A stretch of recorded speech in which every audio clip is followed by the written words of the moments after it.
Doctor Mohammad Yunus যখন প্রথমে Nobel পান, প্রথমে আমরা সবাই কিন্তু আনন্দিত হয়েছি, কিন্তু একটা কারণ এখন পর্যন্ত আমি মিলাইতে পারি নাই যে ক্ষুদ্র ঋণ সুদের ব্যবসা করে একটা মানুষ কিভাবে নোবেল পায়। এবং আপনি আরেকটা জিনিস বাংলাদেশের বিবেচনায় আপনাদেরকে বলতে চাই, ক্ষুদ্র ঋণের ব্যবসা করে ব্যবসাতে ঋণ নিয়ে কেউ বৃহৎ হয়েছে আমার জানা নাই, অথচ ডক্টর মোহাম্মদ ইউনূসের মতো লোকরা ক্ষুদ্র ঋণের ব্যবসা করে এত বড় হয়ে গেছেন যে হিলারি ক্লিন্টনের মতো লোকের নির্বাচনী প্রচারণায় তারা টাকা পর্যন্ত তারা ব্যয় করতেছেন বাংলাদেশে থেকে। বাংলাদেশের মানুষের টাকা উনি হিলারি ক্লিন্টনের এই নির্বাচনী প্রচারণায় দিচ্ছেন এবং এটার ফলও কিন্তু উনি পাচ্ছেন। দেখেন এখন উনি 175 জন বিশ্ব নেতা নাকি বলছেন যে ইউনূস সাহেবের বিরুদ্ধে যে মামলা, এই মামলা স্থগিত করতে হবে।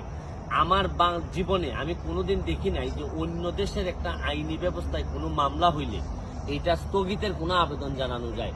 সর্বোচ্চ আমরা কি করি, আমরা বলি যে অবশ্যই যেন তাকে